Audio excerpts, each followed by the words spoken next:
E se um objeto interestelar que cruza o sistema solar fosse, na verdade, uma nave movida a energia nuclear enviada por alienígenas para testar como a humanidade reagiria?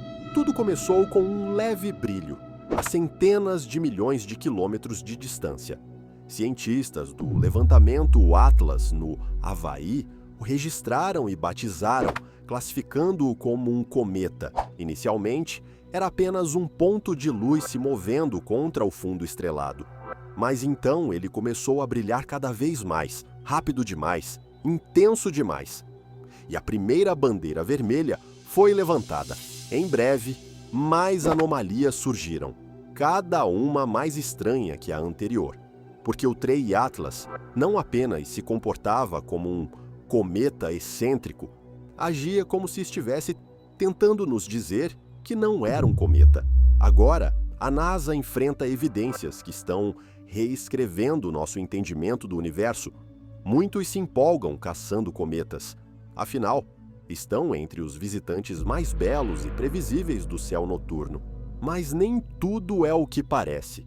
Quando o Trey Atlas foi descoberto, astrônomos ficaram eufóricos. Previsões iniciais sugeriam que seu brilho rivalizaria com o de Vênus, um espetáculo que ocorre uma vez a cada década. No entanto, desde o início, seu comportamento foi estranho. O primeiro sinal perturbador veio de sua luz. Cometas não emitem luz própria, apenas refletem a luz solar. O problema? Ao medir a luz do Atlas, cientistas detectaram algo arrepiante, uma polarização negativa extrema. Soa complexo, mas não é. Significava que a luz refletida pelo Atlas era radicalmente diferente de qualquer cometa ou asteroide já registrado. Não era uma diferença sutil, mas absurda, tanto que alguns especialistas sugeriram que aquela luz talvez não fosse reflexo, mas emissão própria. Um objeto no espaço profundo emitindo luz ativamente. Isso não é um cometa. A mídia tradicional praticamente ignorou esse uau. Esse brilho anômalo foi a primeira pista de que a narrativa oficial começava a falhar. Então, veio o segundo sinal, impossível de ignorar: sua cauda. Todo cometa tem uma cauda de poeira e gás empurrada para longe pelo vento solar, sua marca registrada. Mas o Atlas exibia uma enorme anticauda. Em vez de apontar para longe do Sol, ela se estendia em direção a ele. Anticaudas pequenas podem ser explicadas por ilusões de ótica, mas a do Atlas era colossal, superando qualquer coisa já vista. Modelos foram revisados repetidamente e a conclusão era inevitável. Não era ilusão, mas um rastro massivo de detritos apontando na direção errada, desafiando abertamente as leis fundamentais da mecânica solar. Se ainda não bastasse para soar o alarme, o terceiro sinal é ainda mais chocante: a atividade prematura. A descoberta oficial ocorreu em dezembro de 2019, mas, ao revisarem imagens anteriores, astrônomos notaram que o Atlas já estava ativo meses antes, envolto por um halo luminoso. Naquela época, estava a cerca de 900 milhões de quilômetros do Sol, mais de 550 milhões de milhas. A essa distância, o Sol é fraco demais para sublimar o gelo do cometa em gás. Cometas não ligam no freezer, mas este brilhou mesmo assim. O brilho estranho, a cauda em direção anômala, a atividade fora de hora, não eram pequenas anomalias, mas violações flagrantes das leis dos cometas. E o mais bizarro estava por vir: sua composição material. Algo estava errado. No início do frenesi, muitos ignoraram a assinatura química do Atlas. Quando um corpo celeste se aproxima do Sol, ele expele gases e poeira, permitindo aos cientistas analisar seus componentes. Foi aí que o 3i Atlas evoluiu de mistério para uma história quase de ficção científica. O quarto indício perturbador surgiu na coma, a névoa gasosa ao redor do núcleo. Espectrômetros quase não detectaram água. Cometas deveriam ser bolas de neve sujas, compostas principalmente de gelo e rocha, com água como ingrediente-chave. Mas o Atlas ejetava quantidades absurdas de dióxido de carbono, cerca de 70 kg, mais de 150 libras por segundo. A proporção entre CO2 e água era inédita. Em outras palavras, não era uma peculiaridade química, mas uma contradição fundamental, como encontrar uma baleia que cospe fogo. E as anomalias continuaram. O quinto sinal, talvez o mais chocante, foi a presença de um metal específico na coma: níquel.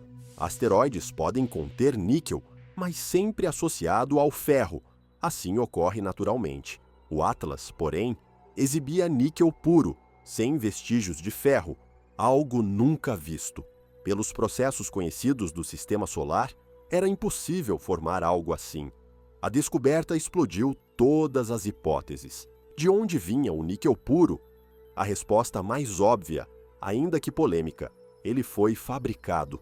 Certas ligas de níquel, como metal com memória, têm resistência e flexibilidade excepcionais. Descobrir níquel puro na poeira de um cometa seria como achar um garfo de aço inoxidável em um fóssil de dinossauro, uma incoerência gritante. Assim, a ideia de que o Atlas não é um objeto natural deixou de parecer absurda. Isso levou ao sexto sinal: a discrepância entre tamanho e atividade. Por seu brilho, estimou-se que o núcleo do Atlas fosse colossal, até 46 km de diâmetro, quase 30 milhas, maior que o asteroide que extinguiu os dinossauros. Mas esse gigante era anormalmente preguiçoso, com uma taxa de perda de massa inexplicavelmente baixa. Pelo seu tamanho e distância do Sol, era para estar fervilhando como um vulcão, mas em vez disso, é apenas um gigante adormecido. E um objeto desse tamanho entrar no sistema solar interno já é algo raríssimo. Ocorre apenas uma vez a cada 10 ou 20 mil anos. Sua composição alienígena, suas dimensões contraintuitivas e, sobretudo, sua trajetória são o sinal mais perturbador. Uma rota que parece deliberada. O sétimo e mais inquietante aspecto que mantém os astrônomos acordados à noite e que evitam discutir publicamente é a órbita do 3I Atlas. O sistema solar como um todo se assemelha a um prato, com os planetas orbitando nesse plano a eclíptica.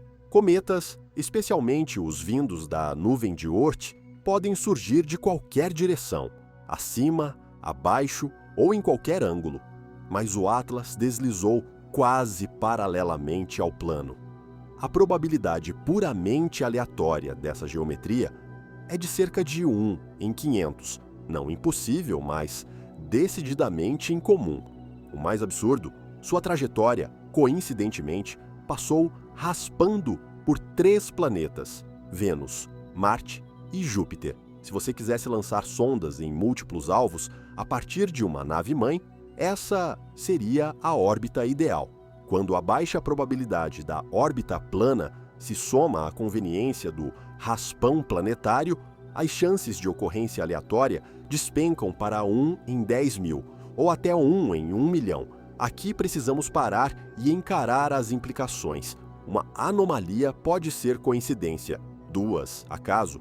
Mas, quando 7 sinais independentes e robustos apontam para isso a mesma conclusão, isso é um padrão. Estamos diante de um objeto que emite luz própria, tem cauda oposta ao Sol e acordou no freezer. Seu material não existe na natureza. Sua trajetória é precisa como se fosse projetada. Então, será que perdemos algum detalhe crucial? Ou será que não é um cometa? Poderia ser uma sonda ancestral, artefato de uma civilização extinta, finalmente se desintegrando após milênios de viagem. Talvez fosse um veículo de transporte ou até uma arma disfarçada que felizmente falhou. As pessoas anseiam por respostas, mas só temos mais perguntas. E se acontecer de novo? E se da próxima não se desintegrar? Não como chegada, mas como partida. Vimos um objeto feito de material impossível, seguindo uma trajetória impossível, autodestruindo-se, de modo que deixou os cientistas coçando a cabeça. A versão oficial, o calor suave do Sol reduziu essa massa de 50 quilômetros de largura a pó. Para quem busca respostas além do convencional, a explicação parece frágil, quase evasiva. E se a desintegração for o cerne da história, vejamos algumas possibilidades mais perturbadoras.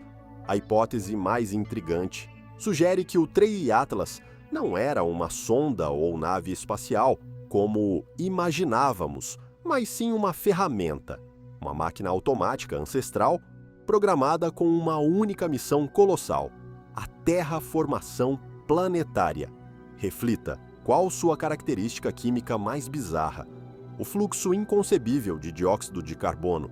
E qual o principal gás de efeito estufa necessário para aquecer um planeta morto e gélido como Marte? Exatamente, CO2. Segundo esta teoria, o Atlas seria um antigo processador atmosférico ou semeador que dormia há eras. Sua órbita tangenciando Marte não seria acaso, mas propósito. Neste cenário, ele despertou a centenas de milhões de quilômetros, iniciando sequências pré-programadas para liberar sua carga, tentando cumprir uma tarefa inscrita bilhões de anos atrás. Porém, a máquina, anciã e avariada pela jornada, não resistiu ao duplo estresse da reativação e das forças de maré solares. Seu colapso não foi natural, mas um acidente industrial em escala cósmica. Testemunhamos não a morte de um cometa, mas uma máquina fantasma tentando insuflar o primeiro sopro num mundo morto e falhando no derradeiro instante. Essa ideia é simultaneamente comovente e sublime. Talvez tenhamos perdido o espetáculo de um renascimento planetário, ou não. Há versões mais sombrias. Uma contra-hipótese afirma que a desintegração do Atlas não foi acidental, mas uma execução. Este argumento postula: o sistema solar não é o ermo que supomos.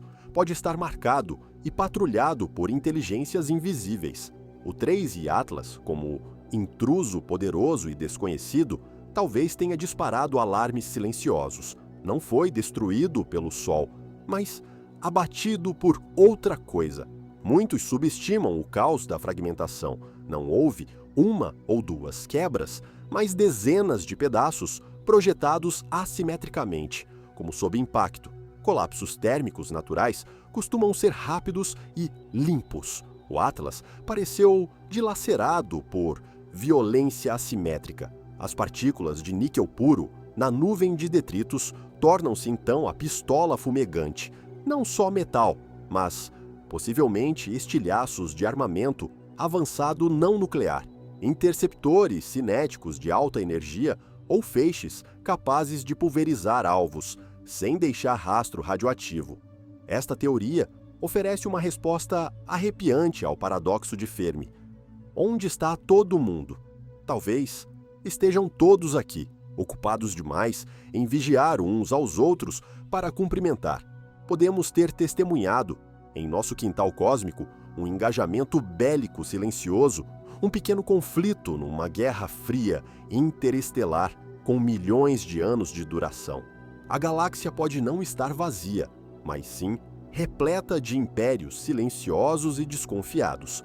A dedução mais perturbadora é esta: talvez o sistema solar seja uma fronteira fortemente vigiada, e nós acabamos de testemunhar invasores sendo aniquilados pela patrulha cósmica. Poderia ser um sistema de defesa automático deixado por uma civilização ancestral que ainda cumpre seu dever em silêncio.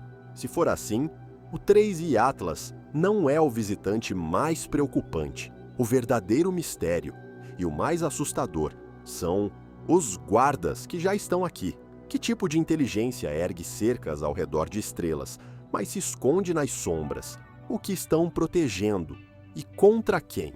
A história do Trei Atlas nos lembra de forma crua que o universo é muito mais estranho do que imaginamos. Você acha que isso foi um fenômeno natural? Ou será que estamos sendo observados? Conte sua teoria nos comentários. Não esqueça de curtir e se inscrever para mais mergulhos no desconhecido.